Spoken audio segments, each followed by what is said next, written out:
Assalamualaikum warahmatullahi wabarakatuh. Jumpa lagi dengan gue Black di channel Yar Suka 2. Senang sekali pada kesempatan kali ini gue kembali hadir dan semoga kalian sehat selalu.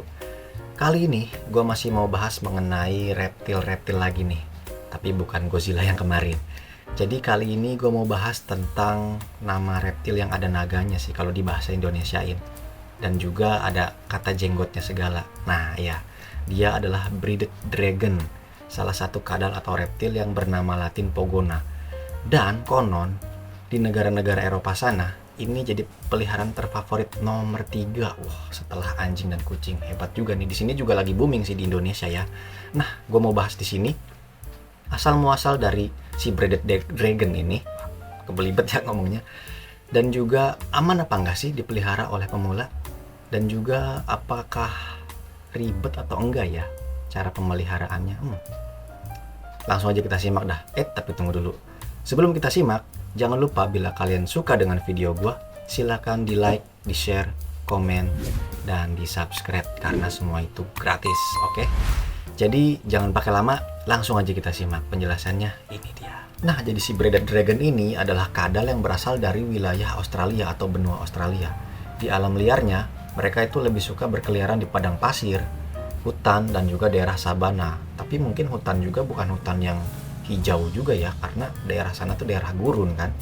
Dan juga mereka menyukai lingkungan yang panas, kering, batu-batu hangat, dan juga sinar matahari. Karena mereka itu di alam liarnya suka berjemur sampai kurang lebih setengah hari lah. Karena mereka ini termasuk hewan yang berdarah dingin.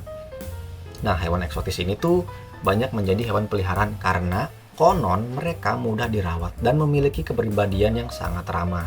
Bearded dragon atau Pogona ini berasal dari subfamili Amphibolurinae dari kelompok kadal Agamidae. Ciri khasnya itu yaitu naganya berjanggut, kepalanya agak lebar berbentuk segitiga serta badannya pipih, serta deretan sisik berduri yang menutupi seluruh tubuhnya. Jadi tubuhnya itu ada kayak duri-duri gitu kan, ciri khas kadal-kadal gurun, tapi nggak begitu tajam. Itu untuk menakuti atau mengusir predatornya. Nah, yang unik dari bearded dragon ini adalah dia bisa mengubah warna kulitnya, tapi nggak se ekstrim bunglon. Dia merubah warna kulitnya untuk menyesuaikan suhu di lingkungannya. Jadi kalau suhunya panas, dia agak lebih gelap untuk menyerap panas. Dan juga bila suhu di lingkungannya itu agak dingin, dia merubah warnanya menjadi lebih terang, tapi nggak terlalu terang banget. Si bearded dragon ini dianggap semi arboreal dan cukup mudah memanjat dan berjemur di ketinggian. Jadi kalau kalian memelihara mereka, kalian siapin aja kayak dahan untuk mereka buat memanjat, karena mereka ini suka memanjat lalu berjemur. Untuk ukurannya, pejantan tumbuh hingga panjang 60 cm atau 24 inci, dan yang betina hingga 51 cm atau 20 inci.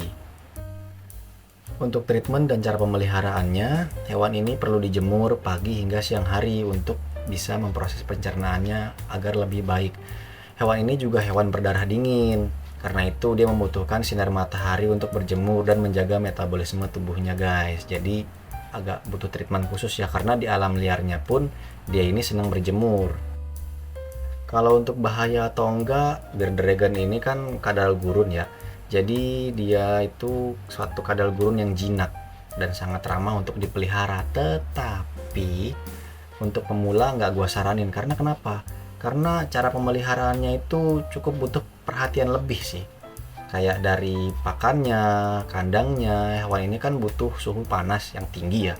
Karena di alam liarnya pun suhunya sangat tinggi. Jadi ingin memelihara reptil ini tuh membutuhkan lampu reptil agar suhu kandang tetap panas. Karena ini adalah hewan gurun, pakannya pun harus diperhatiin. Hewan ini tuh kan hewan omnivora, pemakan sayur-sayuran dan juga pemakan serangga-serangga kecil kayak jangkrik, ulat Hongkong. Tapi butuh treatment khusus. Contoh ketika kecil, mereka tuh biasanya makan 80% serangga kayak jangkrik atau ulat dan 20% sayur-sayuran seperti sawi atau cesim dan lain-lain lah. Tapi kebalikannya, kalau udah dewasa, dia itu 80% sayuran dan 20% serangga. Supaya kenapa? Supaya tidak terjadi dehidrasi dan vitaminnya cukup dari sayur-sayuran tersebut. Kalian juga bisa menambahkan bubuk kalsium di makanannya. Cukup dengan menambahkannya secukupnya aja, nggak usah banyak-banyak lah. Supaya tidak kekurangan kalsium pada tulang bearded dragon yang bisa menyebabkan keropos bagian tulang dan menimbulkan kelumpuhan bahkan kematian. Ini yang paling ditakutkan oleh pecinta reptil, terutama yang memelihara bearded dragon. Jadi kesimpulan gua, hewan ini tuh sangat ramah untuk dipelihara karena dia nggak akan menyerang manusia sih sebenarnya ya.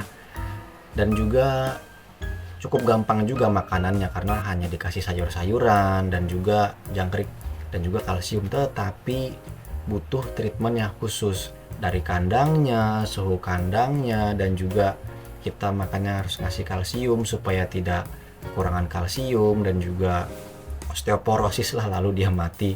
Jadi butuh treatment khusus dari si bearded dragon ini, walaupun dia hewan yang sangat ramah untuk dipelihara. Bahkan yang gue bilang tadi, dia itu hewan nomor 3 paling banyak dipelihara di wilayah Eropa.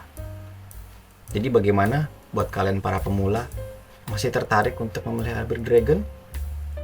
Oke, segitu aja penjelasan gue mengenai bearded dragon. Jadi buat kalian para pemula yang pengen memelihara bearded dragon, gue saranin kalian pikir-pikir lagi deh, karena treatmentnya agak cukup rumit dan khusus juga ya, kayak kandang, suhu dan sebagainya tadi. Oke, jadi segitu aja. Jangan lupa tulis kolom komentar kalian buat kalian yang udah pro, ajarin dong sepuh buat para pemula.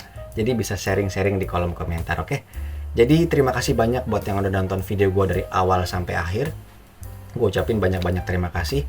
Sampai jumpa di video-video gue berikutnya. Wassalamualaikum warahmatullahi wabarakatuh. Gue pamit undur diri dan bye. Thank you.